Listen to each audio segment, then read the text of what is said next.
Another day, another vlog! Alam niyo ba yung ginawa ko dito? Bumangon ako para mag-setup ng camera, tapos magtutulog-tulugan para aesthetic ang paggising. Pero ang nangyari sa akin, nakatulog talaga ako dyan, kaya naka-fast forward yung video na yan. Hindi ko din alam guys, pero nakatulog ulit ako. Dapat acting lang eh. Kaya yung paggising ko dito, totoong-totoo talaga to. Hindi to for the content lang. And yes, hiwalay po kami ng kama ni Bamboo dahil hindi po siya pwedeng humiga dito nang hindi siya naliligo. Kaya mas pinili na lang niyang humiwalay. Talaga namang napakatamad.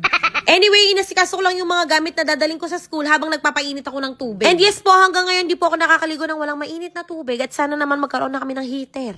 Dumating na pala yung aking Xpad galing Infinix and this is the Infinix Xpad 30e. Anyway, mamaya ko na lang ito bubuksan at maliligo na muna ako. Nakakaloka, ang ganda-ganda ng CR pero ang tabo, pichel!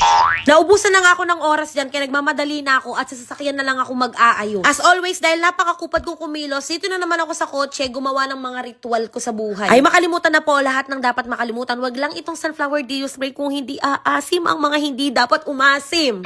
Sa totoo lang guys, kahit hindi na ako magpabango basta nakapag sunflower dew spray lang ako, confident na ako na hindi maasim ang kilikili ko. Promise, amoy baby powder yan all day. Kung ayaw mo pa rin maniwala, mag-check out ka para mapatunayan mo. Oo nga pala, baka may magtanong ng suot kong jacket. Yes, ito pong jacket na to ay gawa namin sa Peridu.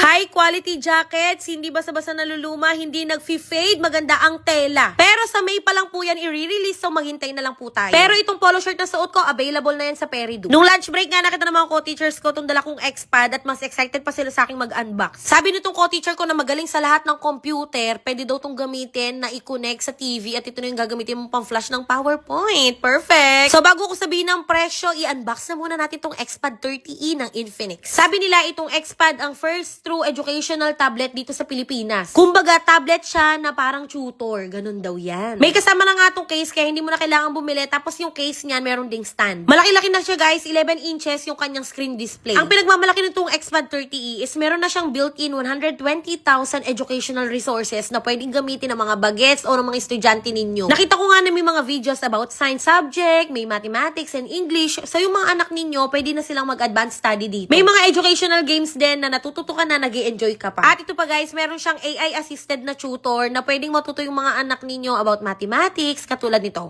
And Sam has 2 oranges. How many fruits do they have in total?